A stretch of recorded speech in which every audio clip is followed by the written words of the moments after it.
Très heureux de vous retrouver dans la suite du programme du soir. C'est une bonsoir à toutes et à tous et merci de nous choisir. Bienvenue dans ce numéro de l'invité consacré à la Chambre d'industrie et du commerce du Togo. L'institution a été créée en 1921 et a bouclé un siècle d'existence. Plusieurs activités ont marqué cette célébration. Nous en parlons avec nos invités ici en studio. Madame Nathalie Bito, vous êtes la présidente de la délégation spéciale consulaire de la CCI Togo. Bonsoir madame et bienvenue. Bonsoir.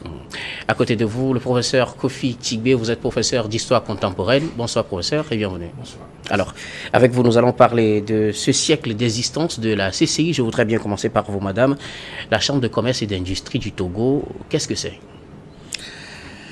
Merci beaucoup. Comme son nom l'indique, en fait, c'est un établissement public professionnel créé par l'État, certes, mais qui s'occupe et qui est animé par le secteur privé. La Chambre de commerce et d'industrie du Togo, donc il y en a dans d'autres pays, mais au Togo, la Chambre de commerce fait le lien entre le secteur public et le secteur privé. Mais c'est vrai que quotidiennement, la Chambre de commerce vraiment travaille sur le secteur privé. Sensibiliser, former, encadrer, conseiller et même, vous le savez, d'autres chambres de commerce comme la Chambre de commerce de Paris qui ont créé les premières grandes écoles qui sont reconnues et voilà, appréciées aujourd'hui. Donc voilà, la Chambre de commerce du Togo aspire aussi à cela. Alors, dans la vie d'un opérateur économique, quelle est la place de la Chambre de commerce et d'industrie ? Alors, avec la réforme que nous avons effectuée, et nous remercions encore les autorités de ce pays qui nous ont fait confiance et qui ont accepté les textes que nous avons proposés, un opérateur économique, à partir du moment où sa structure est immatriculée, est systématiquement membre de la Chambre de commerce et d'industrie du Togo. Okay.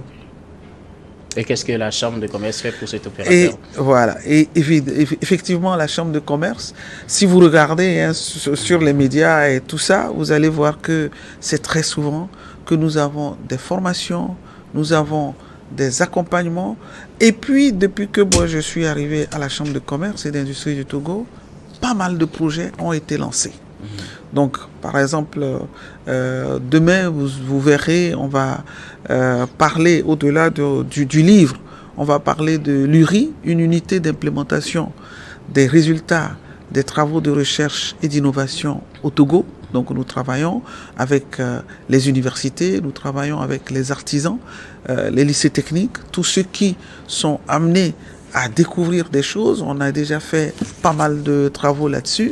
Vous allez voir, en 2023, on a lancé par exemple le projet M-Tracking qui permet de faciliter le transit sur le territoire national parce que justement, la Chambre de commerce, vous savez, tout ce qui se passe dans le port et tout ça, la Chambre de commerce a son œil dedans, a aussi son mot à dire.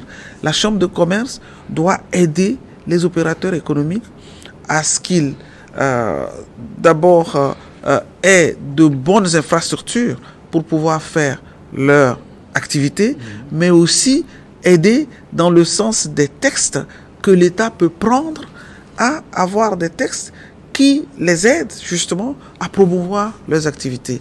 La Chambre de commerce a vraiment ce rôle d'apporter l'impulsion pour promouvoir les activités des opérateurs économiques. Merci beaucoup. Oui, professeur. En disant que avec toutes les réformes qui sont engagées, la Chambre de commerce fait, si vous voulez, prendre langue avec d'autres chambres de commerce ou d'autres pays pour pouvoir faciliter, par exemple, l'exportation des produits togolais. Parce que quand vous êtes exportateur, quand vous êtes commerçant, votre souhait, c'est de pouvoir exporter aisément. Et donc, il y a eu beaucoup de conventions qui ont été signées par l'actuelle délégation spéciale consulaire qui facilite justement l'exportation des produits de ces commerçants. Et je pense que ça aussi, ça répond à l'une des missions de la Chambre de commerce qui est d'accompagner les opérateurs économiques. Alors, je pourrais même rajouter que j'ai créé un service de diplomatie consulaire et de relations extérieures qui a déjà pris langue avec toutes les autres chambres de commerce, les ambassades, les consulats dans le monde, tous ceux qui travaillent avec le Togo ou même ceux qui ne travaillent pas aujourd'hui avec le Togo pour justement faciliter les activités des opérateurs économiques togolais vers ces destinations et vice-versa. Donc, il y a pas mal de choses qu'on a mis en place, comme par exemple, même sur tout ce qui est convention AGOA et autres, aider les opérateurs économiques, les entreprises à comprendre ces normes et pouvoir tirer le meilleur profit. Donc, alors, vous avez sorti un livre pour retracer cette histoire centenaire. Qu'est-ce qui vous a poussé à retracer cette histoire à travers un livre? Nous imaginons que vous avez collaboré avec des institutions parce que vous avez cité parmi vos partenaires des universités. Nous avons une université également sur le plateau. Qu'est-ce qui vous a poussé à vouloir écrire un livre après 100 ans d'existence? Alors, c'est vrai que nous sommes arrivés à la Chambre de commerce et des industries du Togo pour la réforme. Et comme on dit, c'est au bout de l'ancienne corde qu'on tisse la nouvelle. Donc, j'ai constaté que tous les documents qu'on me présente datent de 2007. Et je dis, mais il y a un problème. La Chambre existe depuis quand? On me dit la Chambre a 100 ans. Alors, donc, si la Chambre a 100 ans, il faut quand même qu'on comprenne la genèse de la Chambre. Qu'est-ce qui a fonctionné? Qu'est-ce qui n'a pas fonctionné? Pourquoi on en est là? Et donc, c'est de fil en aiguille ça qui m'a amené à donc commanditer justement cette étude pour dire il faut que les gens comprennent ce que c'est que la Chambre de commerce, comment ça s'est passé et où est-ce qu'on en est aujourd'hui. Donc, c'est vraiment ce travail-là ou bien c'est ça qui m'a amené vers cette réflexion pour qu'on dise aujourd'hui, voilà, on a un livre sur le centenaire de la Chambre de commerce. Et justement, pour ce faire, vous avez eu recours aux chercheurs. Professeur Tigbe, vous êtes l'un des acteurs clés à contribuer à la rédaction de ce document. Comment avez-vous pu reconstituer les faits après 100 ans? Parce que madame dit que c'est des documents qui datent de 2007. Comment avez-vous remonté jusqu'à 100 ans pour retracer cette histoire? Très bien, merci beaucoup. Vous savez que la Chambre consulaire a un fonds documentaire. Il y a des archives, il y a un service de documentation. Et donc, quand vous allez à la Chambre consulaire, vous avez des bulletins mensuels, vous avez des procès-verbaux des différentes réunions qui datent déjà de l'époque coloniale. Et pour tout ce qui concerne la période qui va de 1921 à 1960, les archives sont conservées aux archives nationales du Togo. Okay. Et donc, nous avons fait un travail de fourmi en épluchant ces archives-là pour trouver matière à histoire. Mais au-delà de ça, il y a des travaux universitaires qui se sont intéressés partiellement à cette palpitante histoire de la Chambre de commerce. Nous avons fait le tour de la documentation existante et en dehors de cela, nous avons identifié des personnes dessus. Parce qu'en fouillant les archives, il y a des noms qui reviennent. Et donc, notre mission a été de voir si ces personnes-là vivent toujours. Et donc, nous avons approché ceux-là qui existent encore, qui ont contribué à écrire cette histoire de la Chambre de commerce et ils ont partagé avec nous leur regard d'acteur de l'intérieur. Parce que c'est très important.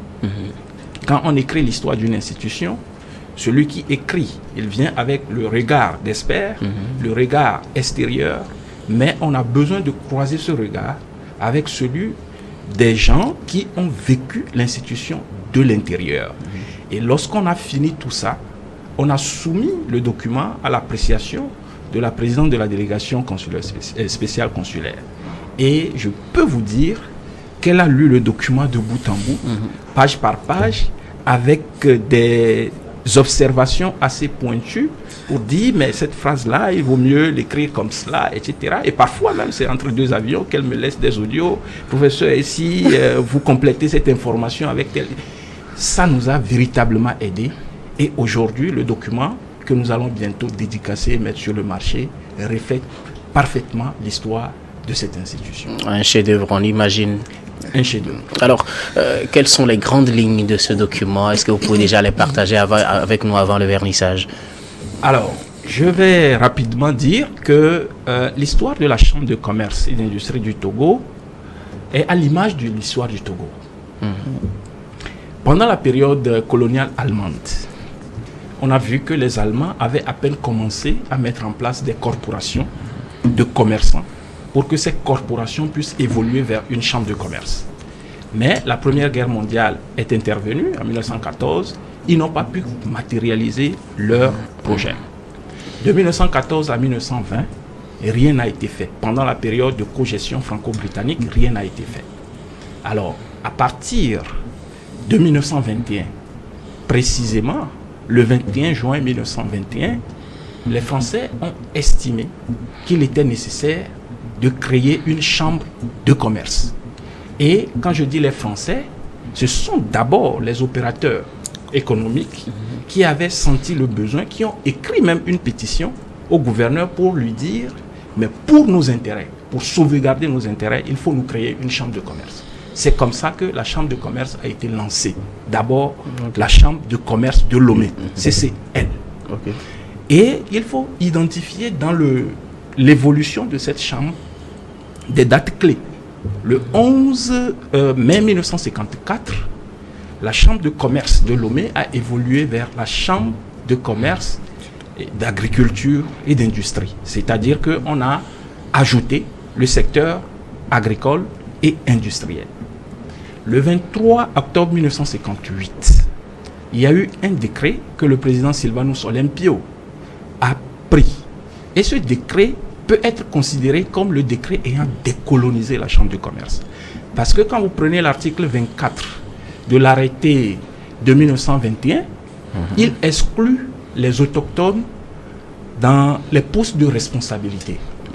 Parce que l'arrêté de 1921 dit très clairement que les postes clés, notamment le poste de président et le poste de trésorier, parce qu'il n'y avait que 3 membres dans le bureau, président, vice-président et trésorier. Donc il dit que les postes clés, président et trésorier, doivent être forcément occupés par les Français. Donc le décret de Sylvanus Olympio du 23 octobre 1958 décolonise et dit très clairement que les autochtones aussi peuvent occuper les postes de responsabilité. En plus de cela, il fait une réforme en profondeur de la Chambre en autonomisant les sections, en disant qu'il y a une section commerciale, une section industrielle et une section agricole. Et à partir de cette réforme, il fait en sorte que le bureau soit élargi. On a un président, on a 3 vice-présidents, un vice-président par section, on a un secrétaire général et puis on a un trésorier. Donc c'est cette réforme majeure qui a permis au tout premier Togolais, le 17 juin 1964, Albert Kosivi Diabakou, de devenir premier Togolais président de la Chambre de commerce et d'industrie du Togo. Alors il a fait 13 ans et Kofi Djondo est arrivé en avril 1977. On peut dire que Kofi Djondo est considéré comme le réformateur principal de la Chambre de commerce parce qu'il a initié pas mal de choses. Au début des années 90, avec la crise sociopolitique, Djondo quitte le navire de la Chambre et on prend quelqu'un qui était dans son bureau, Clarence Johnson, pour lui succéder. Clarence Johnson fait, si vous voulez, une transition de 3 ans. Et le 24 avril 1994, le gouvernement prend la décision de mettre sur pied une délégation spéciale.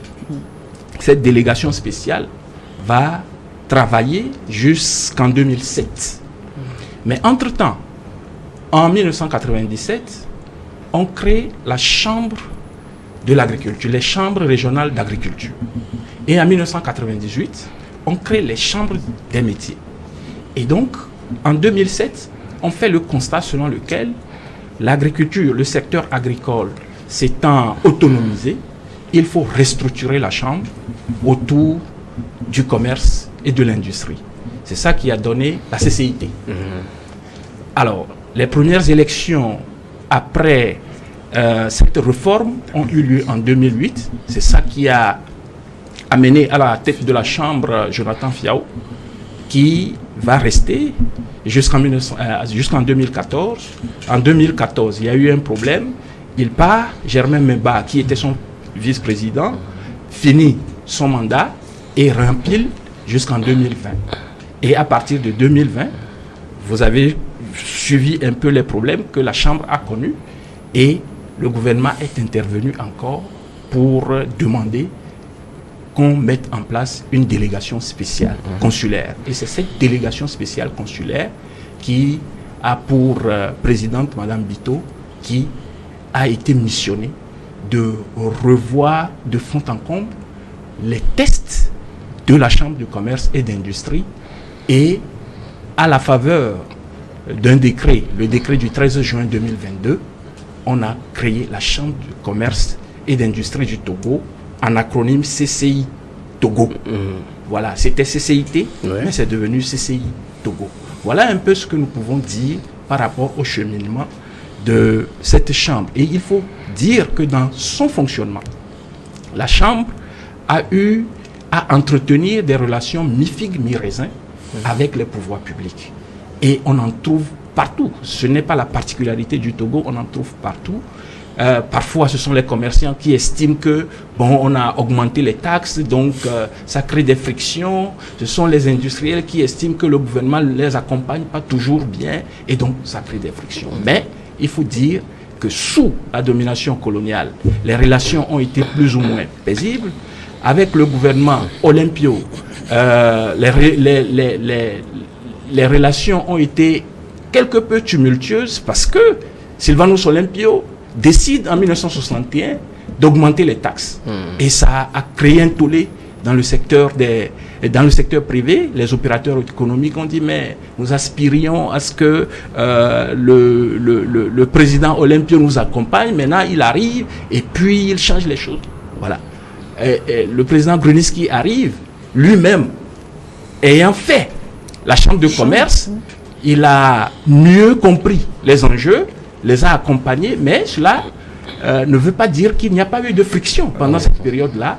Le président Yadema est arrivé avec la délégation spéciale, le président Faure qui décide d'accompagner davantage. Donc on peut dire que ça n'a pas été un fleuve tranquille, mais ce qui est sûr, c'est que malgré ces frictions, la Chambre a pu jouer son rôle en accompagnant les pouvoirs publics dans leur volonté de développer le Togo. Merci beaucoup pour cette longue histoire digne d'être racontée. Merci beaucoup. Professeur, alors, madame, vous avez pris l'initiative justement de faire rédiger cette histoire. Quel était l'objectif principal poursuivi? Justement, mon objectif, c'est de permettre à la jeune génération de savoir ce qu'est l'outil Chambre de commerce et d'industrie du Togo, mais aussi de comprendre justement tous les soubresauts que la Chambre a pu traverser. Et comme vous le voyez, il y a eu donc cette Chambre coloniale, entre guillemets, dans laquelle nous, autochtones, on n'y était pas vraiment acceptés, donc jusque dans les années 54-58. Et là, vous voyez, on est à la veille des indépendances, et donc le changement, désormais, on a notre place. Et même quand on regarde, il faut vraiment lire ce document, vous allez voir que la Chambre de commerce est quelque part aussi à la base de ce que nous avons connu, nous avons appelé Nana Benz. Parce que justement, le gouverneur, à l'époque, était plutôt quelqu'un, parce qu'on a le Ghana à côté, le Bénin, qui avait pas mal de taxes, alors que au Togo, lui, il avait, entre guillemets, demandé une sorte de zone franche. Donc, et donc, du coup, les gens allaient de l'autre côté, au Ghana, ramenaient donc, les tissus et tout ça qu'ils revendaient, et nos femmes, nos mamans, donc, revendaient tout ça. Et donc, du coup, les gens préféraient venir acheter au Togo, où il y avait moins de taxes. Et donc, tout ça, là, a constitué, je dirais, le socle de cette histoire qu'on nous connaît, le pays des Nana Benz. Je crois que c'est très intéressant de regarder ce livre et de voir à travers ce document que après donc cette période coloniale, puis les autochtones qui rentrent au niveau de la chambre de commerce. Qu'est-ce qui s'est passé? Pourquoi subitement on s'est mis à se bagarrer pour un oui ou un non? Parce qu'entre-temps, vous savez, on a eu monsieur Alexis Louki. Moi, quand je suis arrivé au Togo, il était président de la chambre de commerce et il était président d'une délégation spéciale consulaire. Et 2008, on a les élections, monsieur Fiao vient et 13 ans après, on revient à nouveau au niveau de la délégation spéciale consulaire. Donc, qu'est-ce qui se passe? Pourquoi cette situation conflictuelle qui ne s'arrête pas? Et on a l'impression finalement que c'est durant les délégations en dehors donc de la période Djondo, président Djondo, et c'est durant les délégations spéciales consulaires que vraiment, finalement, la Chambre travaille sur l'objet même qui lui a été décerné ou enfin, son objet social. Donc, je pense que c'est important pour tous ceux qui aspirent à devenir président de la Chambre donc, de commerce de se plonger dans ce livre et peut-être de comprendre et probablement on aura une meilleure chambre demain et après-demain. Donc, à nouveau, je reviens sur l'adage pour dire qu'il fallait de tisser donc l'ancienne corde, la nouvelle corde au bout de l'ancienne. Si vous regardez les nouveaux textes, qu'est-ce qu'on a fait? Désormais, le bureau qui va conduire la chambre de commerce après les élections qui vont venir, vous aurez un président, quel que soit le secteur d'activité d'où il vient, il est président, il n'aura plus de couleur. On va dire ça comme ça. Maintenant, tous les vice-présidents ne sont plus des vice-présidents, ils sont des commissaires. Et ils sont des commissaires dédiés à leur secteur d'activité. Secteur industrie, secteur service, secteur commerce. Quelle différence entre le titre vice-président et le titre de commissaire? Justement. Le vice-président, il peut aller sur un peu n'importe quel secteur d'activité. Alors qu'ici, justement, c'est un élément extrêmement important. Il s'agit pour désormais le président qui est élu de confier une mission spécifique au commissaire dans le secteur en question. C'est-à-dire que désormais, on est élu sur la base d'un cahier de charges. Ce cahier de charges doit décliner ce qu'il va faire pour chaque secteur d'activité. Et on doit pouvoir, désormais, avec la réforme, c'est le président de la Chambre de commerce qui doit être évalué à la fin d'une période donnée pour dire oui, il est en train de faire ce qu'on lui a demandé de faire, nous les opérateurs économiques. On est d'accord, il continue. On n'est pas d'accord, on le destitue. Vous voyez? Donc, on a été quand même très loin pour faire comprendre aux gens, surtout ceux qui se bagarrent sur la chambre de commerce, que désormais, on vous attend pour le travail. Voilà, vous venez à la chambre, c'est pour travailler. Et c'est ça aussi le rôle désormais des élus. Chaque élu doit appartenir à une commission qui est donc dirigée par un commissaire. Donc, c'est des éléments extrêmement intéressants, au-delà du fait qu'on aura des commissions ad hoc sur des éléments précis, spécifiques. Voilà. Alors, madame, on venait tout à l'heure de parler de cet ouvrage-là qui sera dédicacé demain vendredi. Peut-on avoir une idée de comment ça va se passer la cérémonie? Et puis après, on va revenir sur le reste des activités. Merci. Bon, sinon, en général, le vernissage d'un livre, donc il y a quelqu'un qui va nous présenter effectivement le livre. On a prévu une équipe qui doit... moi, j'ai voulu que ce soit théâtral, que ça ne soit pas seulement une lecture, etc., mais que vraiment, qu'on voit le colon à la chambre de commerce, donc sa création, toute cette période, puis après, tout doucement, l'arrivée des autochtones. Donc, que ce soit vraiment un théâtre qu'on va nous dérouler durant donc ce vernissage. Effectivement, il y aura, on a prévu des petits discours au cours de la présentation. Et puis, on a un pagne du centenaire qui sera vendu à partir de demain avec le livre, évidemment. Donc, il faut acheter le livre. Il sera demain à 5 000 alors qu'il sera beaucoup plus cher après. Voilà. Alors, on va revenir un peu aux réformes que vous avez engagées. Parmi ces réformes, les élections consulaires, comment vont-elles se passer et qui en a la charge? C'est une commission consulaire une commission électorale consulaire qui a la charge d'organiser les élections. Et comment elles vont se dérouler? Dans la réforme, le régime électoral que nous avons mis en place, c'est que désormais, vous avez des collèges électoraux. Les collèges électoraux sont calqués sur les secteurs d'activité, mais aussi sur l'importance des entreprises qui sont en jeu. Parce que nous avons fait en sorte que le président de la Chambre de commerce vienne d'une grande entreprise. Pourquoi? Parce que nous estimons que le président de la Chambre de commerce doit être capable de s'adresser à n'importe quelle plateforme. S'il va, je ne sais pas, en Russie, il doit pouvoir parler avec Poutine. Voyez? S'il est au Togo, il doit pouvoir parler avec le chef de l'État. Donc, il faut que ce soit quelqu'un quand même qui a un certain niveau, qui a un profil donné. Donc, au-delà, nous avons estimé que la Chambre doit être inclusive. Elle doit être inclusive, donc il ne faut pas oublier les petits. Donc, on a créé des collèges électoraux pour les grandes entreprises et pour les petites et moyennes entreprises. Mais mieux, on s'est dit, il ne faut pas s'arrêter à ce niveau-là. Nous savons que toutes les entreprises sont quasiment à Lomé, alors que nous avons l'intérieur du pays où on a... Voilà, donc il faut faire en sorte que au niveau régional, qu'il y ait une représentation. C'est pour ça qu'au niveau des commissaires, vous allez voir qu'il y a le commissaire chargé des régions.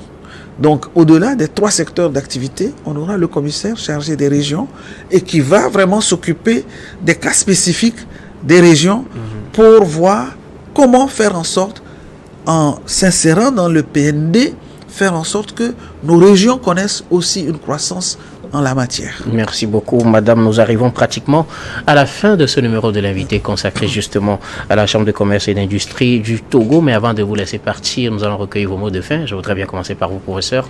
Vos mots de fin. Merci bien. J'invite tous les Togolais à acquérir cet ouvrage parce qu'au-delà de l'histoire écrite de la Chambre de commerce, il y a un recueil de photos pour mettre une image sur les noms que les gens ont connus. Il y a aussi un recueil de tests réglementaires qui ont jalonné cette histoire de la Chambre de commerce. Donc, rendez-vous demain à l'hôtel Sarakawa pour acquérir l'ouvrage. On peut voir le document en image. Le document, le voilà. Chambre de commerce. La Chambre de commerce et d'industrie du Togo, un siècle après, 1921 à 1924. Merci beaucoup à vous, professeur. Madame, vos mots de fin. Ben oui, il faut effectivement acheter ce livre. Je crois qu'il recèle une mine d'informations très très intéressant et aussi donc de dire tous ceux qui sont passés par la Chambre de commerce, qui ont fait façonner la Chambre de commerce que nous connaissons aujourd'hui.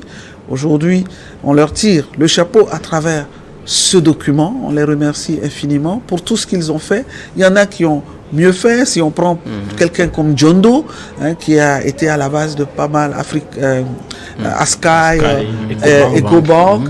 Mais il y a, sachez que la Chambre de commerce, elle détient une partie du port autonome de Lomé, de la SALT, de Sazov, etc. La Bourse régionale des valeurs mobilières. C'est d'ailleurs M. Alexis Louki qui a créé la Bourse régionale des valeurs mobilières de l'Afrique de l'Ouest. Je ne dis pas du Togo, de l'Afrique de l'Ouest. C'est M. Louki, président, ancien président, paix à son âme, de la Chambre de commerce et d'industrie du Togo. Donc tout ce monde-là, chacun à sa manière, a contribué et on les remercie. Merci beaucoup. Merci à vous aussi. Merci beaucoup à vous d'être passé sur ce plateau, Madame Nathalie Bito. Vous êtes la présidente de la délégation spéciale consulaire du Togo. Merci donc d'être passé sur ce plateau. Merci également à vous, professeur Kofi Tchigbe. Vous êtes professeur d'histoire contemporaine. Grand merci également à vous, très chers téléspectateurs, de nous avoir suivis. C'est la fin de ce numéro de l'invité. Je vous retrouve tout à l'heure dans la suite du programme du soir et ce sera dans Regard Croisé.